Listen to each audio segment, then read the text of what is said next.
Shalom, everyone. This video is going to be part of a two-part series on HaTefillin, with the second part being more Kabbalistic and mystical in nature, where we will go much deeper into the mystical and Kabbalistic significance of HaTefillin. But we begin this video by speaking on HaTefillin, which are also known as the phylacteries or amulets. And this is a commandment of HaTorah, even though there are many ignorant and foolish Jews and Christians that would disagree. So we'll begin with the proofs, beginning with the biblical proof, straight from HaTorah, which commands the adornment of the tefillin upon every Israelite male. We begin in Sefer Shmoth, chapter 13, verse 16, where HaTorah states, "And it shall be a sign upon thy hand or arm, and le totafoth between thine eyes." So the underlying Hebrew word there for HaTefillin, which is the ancient Hebrew word, is totafoth. Now, as with every Hebrew word being polysemous in nature, we should readily understand that totafoth is going to have, at the very least, 7 meanings. Now, unfortunately, 5 of these meanings have been lost to antiquity. So we only currently know 2 of those meanings. The first meaning, which is the obvious meaning, is that it signifies the phylacteries or amulets that every Israelite is supposed to wear. The second meaning is we're sort of not 100% sure on, because according to the ancient Septuagint, if it's to be trusted, totafoth would have a secondary significance of meaning immovable. So it translates this verse as, "And it shall be a sign upon thine hand or arm, and immovable between thine eyes." That is, it is immovable in reference to the commandment, meaning that this is a commandment that is, for eternity. It's going to never be done away with. So the immovable here is in reference to this ordinance or this commandment. And so this is how this is to be understood. The second one is from Philon Judaeus, who basically translates the underlying Greek word as the opposite of immovable, which is movable, right? So in the underlying Greek, the difference between Philon's Philon's translation and the Septuagint's translation is only one letter removed, which is the letter alpha in the Greek. And so we're not really sure which is supposed to be the correct meaning here. Is it immovable or is it movable? Some scholars think that movable is in reference to the actual phylacteries shaking as you're walking, or going about your daily routine, right?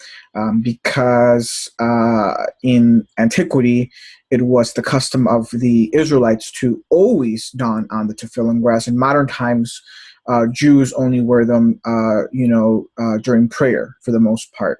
So, that's the modern Jewish halakha, but the ancient halakha was that they were worn, as long as you were outside of your house, they were worn. At least that was the custom amongst the ancient zealous Jews. So that's where some scholars think that that's what movable is in reference to. Nevertheless, this is the seal of HaTorah, that this is indeed a commandment. And any Christian who claims that Yeshua is his Lord and his Savior, any Yehudi, any Jew who claims to be Torah observant, must wear these phylacteries. He is commanded to do so. And if you are a Christian who claims Yeshua as your Lord and Savior, and you are not doing this, you are in clear violation of the Holy Covenant. And if you are a Jew and you're not doing this, and the vast majority of Jews, because vast majority of Jews in this generation are secular and non-Torah observant, then you are too in clear violation of the Holy Covenant. Now, we proceed to then ask the question, well, so is this not a commandment like so many stupid and ignorant and foolish Christians and even some Jews. And when I say Jews, I of course speak of the Karaite, the Karaites or the Karaite sect. That this is not a commandment. That is, they say that this verse in HaTorah is not to be taken literally, and they give some spiritual or allegorical interpretation of it, somewhere along the likes of, oh, the seal upon the hand is good works, and it being on your head is good thoughts, something along those lines, and that's a valid spiritual, allegorical interpretation of that verse. A very weak one at that, but it's valid. I will accept it. It's accepted, but accepting that interpretation at the cost of forsaking the literal interpretation is very, very dangerous indeed. It is very important and crucial to understand that, according to the wisdom of the ancient Rabbanim and sages, that we are not to forsake the literal interpretations of HaTorah. It's okay and fine to study and deal with and believe in all of the spiritual and allegorical interpretations of HaTorah. That's very important, but it shouldn't come at the cost of forsaking the literal interpretations, which many foolish, people do, unfortunately. Again, if you are of the school of thought that this verse is not to be taken literally, then Hasatan has already won a very great battle over you, and you're going to be in clear violation of the Holy Covenant without even knowing it, out of pure ignorance and stupidity and foolishness. And that's really, really sad. And as I will demonstrate and prove here shortly, you, the viewers, are going to see and know the sheer stupidity, foolishness, and ignorance of believing that this verse is not to be taken literally. Now, I will begin with the proof from the New Testament that indeed this is a commandment. Let's just say you're too stupid and you're too ignorant and you're too foolish to know that verse in HaTorah is to be taken literally.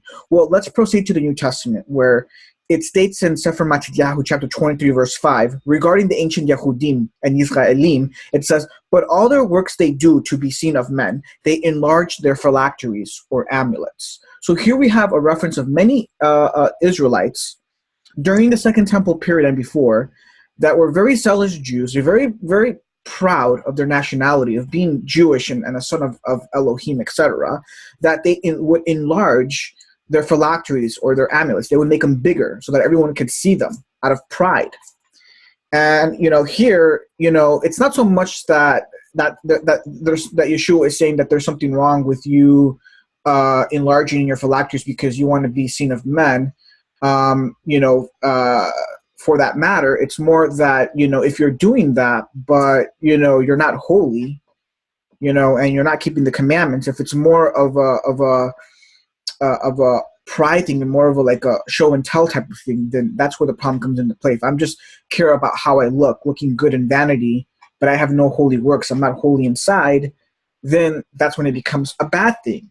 But if you're very holy and you're keeping the commandments and you enlarge the phylacteries a little bit because you feel very proud to keep this commandment and you want to show the world that you're holy and you keep this commandment and you truly are holy, then clearly there's something wrong with this, and Yeshua wouldn't have a problem with this. I, being his son, should know this very well. So that's really the context of this verse, because I think it's very important to understand. If you're going to be very foolish and very ignorant and possibly even stupid and say that Yeshua is totally against the tefillin based on this verse, then it's a sheer utter display of stupidity and ignorance on anyone who would even have that type of interpretation or belief based off this verse and the context. Okay, but so what's important to understand here is that here we have a historical proof from the New Testament that the Israelites and the Jews were donning tefillin. And as a side note, amongst Kabbalists who are considered who are the elite and the elect, the true elite and elect among the Israelites, these are the Kabbalists. who are very zealous for Torah and keeping it and observing it, there is a vast ancient tradition and custom of creating many types of amulets, right? There is the standard amulet or phylactery, which comes from the Torah, the verse that we just cited, that must be worn by all Israelite men. But there's also an ancient tradition and custom of also creating other amulets with other verses from the Bible for other purposes. And so this vast ancient tradition and custom amongst us Kabbalists, Jewish Kabbalists and Israeli Kabbalists, is basically an offshoot or is stemmed and rooted in this commandment in the Torah to don these phylacteries and amulets, or HaTefillin. So that's where this ancient tradition and custom that you will find among many Kabbalists of always creating all these different amulets that contain all these different holy parchments with different verses from the Bible to ward off evil spirits or for healing, etc. This tradition is deeply rooted and sourced in the commandment of HaTefillin in HaTorah. And so it's very important to understand that as you get deeper and deeper into the holy mysteries. Now, another historical proof is that, at least before I give it, to put things into context here, many Jews and Christians think that there is no historical proof of HaTefillin.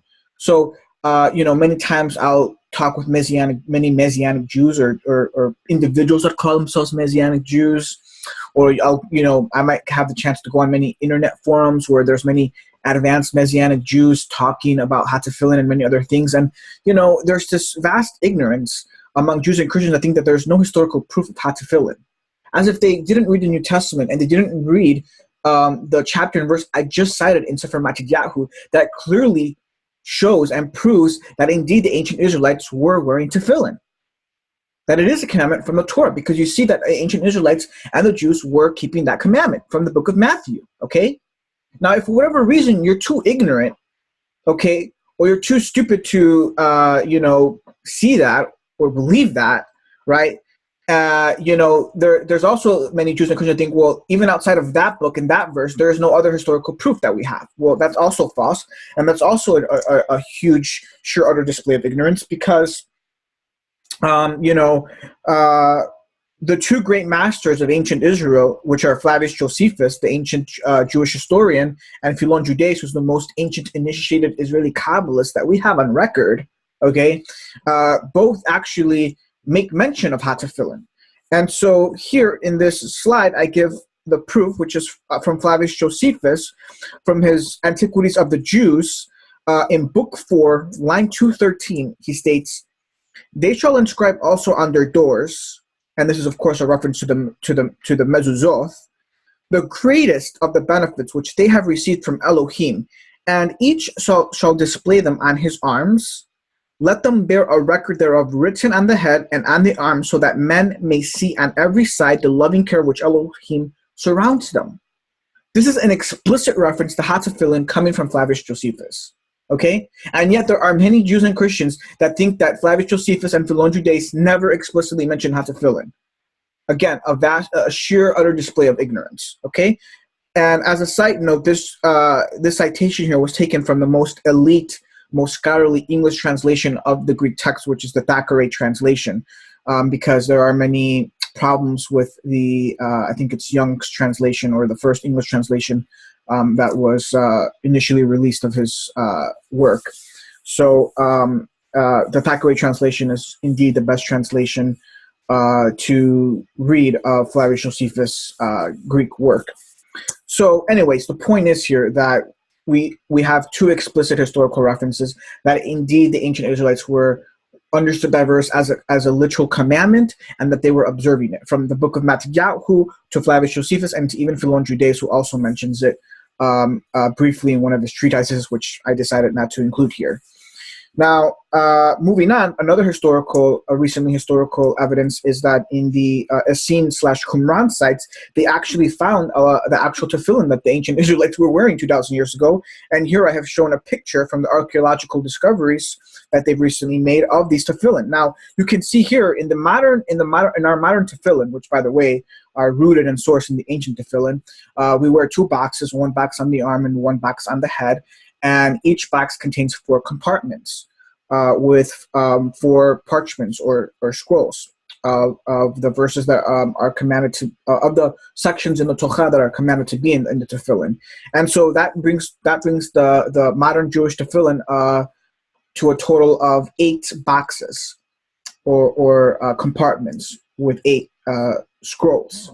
And likewise, here we have in the ancient tefillin from the Essenes to over 2,000 years ago, you can see here an open amulet or open case or an open tefillin here with 8 compartments, which have, in this, well, my mistake, in here you see it with 4 compartments. So you can see here one of the amulets or capsules that would either be worn on the hand or the head with the 4 compartments and the 4 scrolls, just as it is now in modern times. Nothing has changed, right?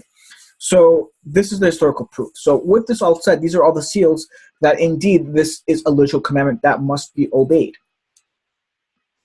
Now we move on to the second proof found in the New Testament, and this is the seal. This is the ultimate seal of the correct understanding and interpretation of the verse in HaTorah regarding the commandment of HaTefillin.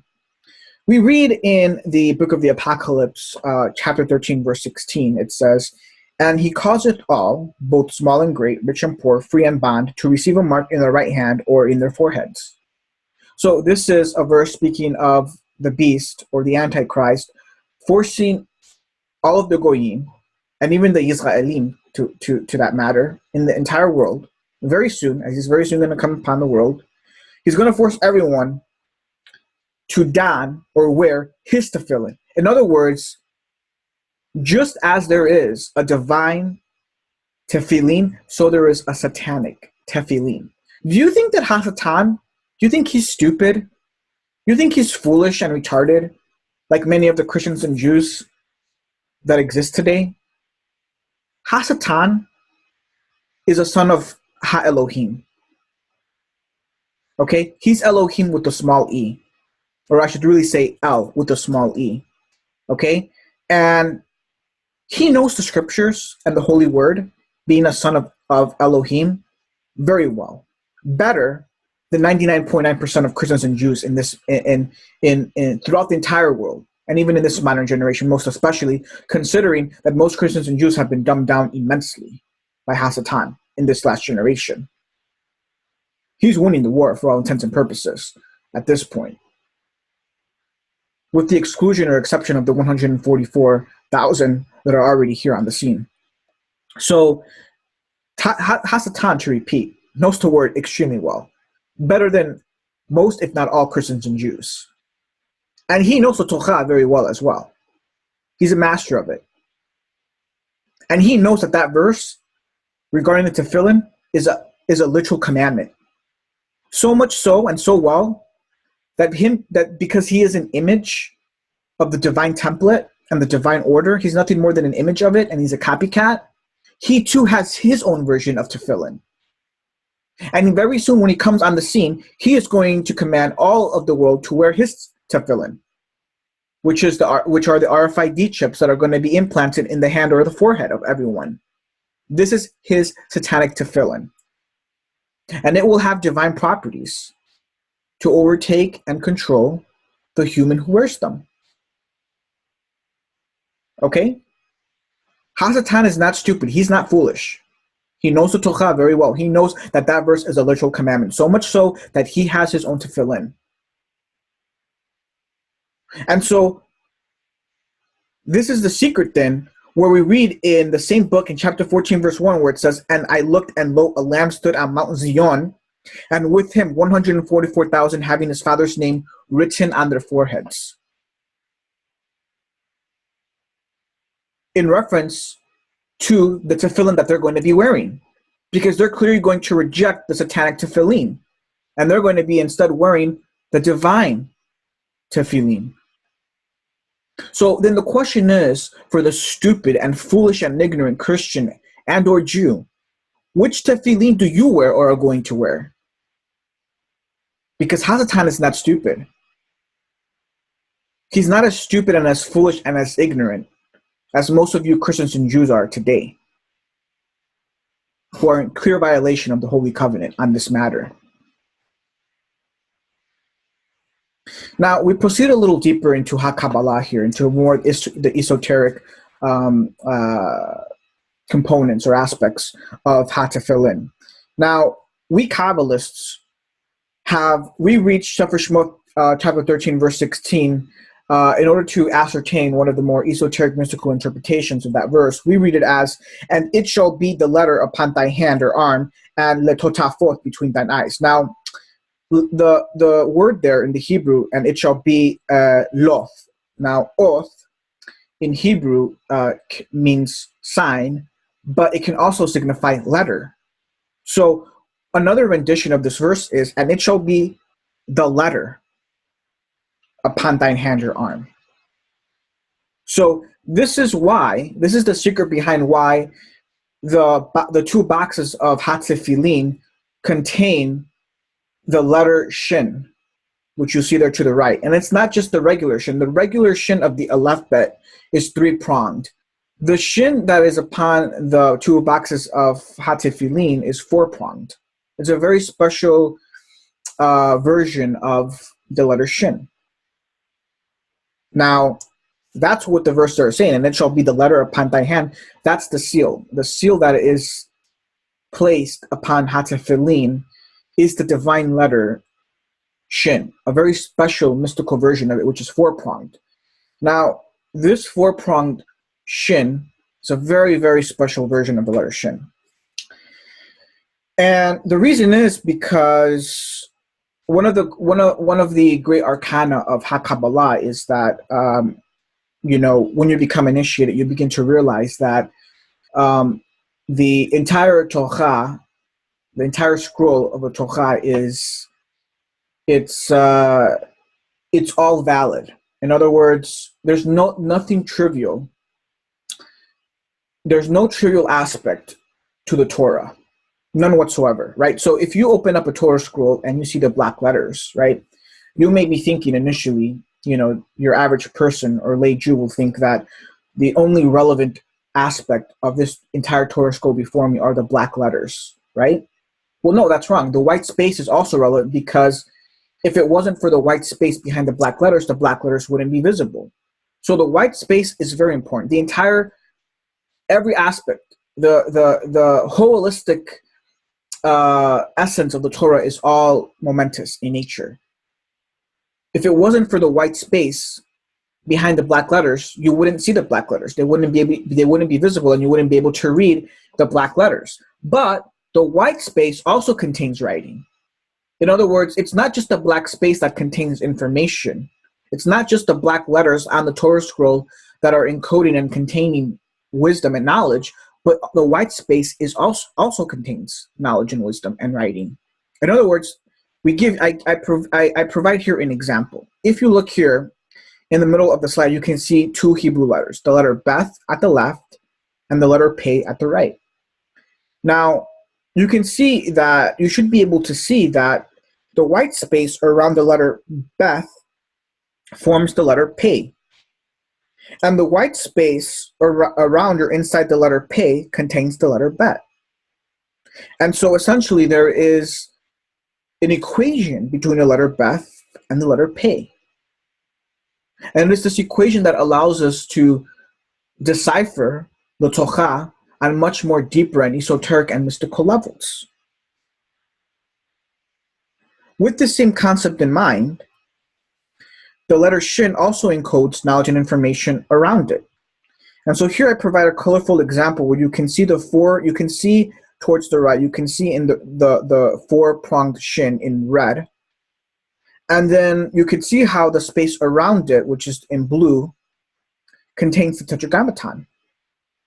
And this is the great power and mystery and secret behind the four-pronged Shin, that it contains the Tetragrammaton. And so this then becomes the secret and mystery behind the verse that we just cited, where it says, and I looked, and lo, a lamb stood on Mount Zion, and with him 144,000, having his father's name written on their foreheads. Try to picture and imagine the 144,000, which, by the way, they're already here on the scene, okay? On Mount Zion in Israel, wearing the tefillin, and you can see them with the tefillin shel rosh, which you see before the tefillin of the head upon them. You see a black box on their head with the seal or the letter shin upon it. And supernaturally and spiritually, if you had your third eye open, you would be able to see around the letter shin, you would see the tetragrammaton encoded right around, encircling and surrounding that four-pronged shin. And those four prongs on the letter shin represent the four holy divine letters of the tetragrammaton, representing the Holy Father, the Holy Mother, the Holy Son, and the Holy Daughter within the Godhead. And so this concludes this presentation. And hopefully now you should know without a shadow of a doubt that the commandment of HaTefillin, of HaTorah, is in effect. Shalom.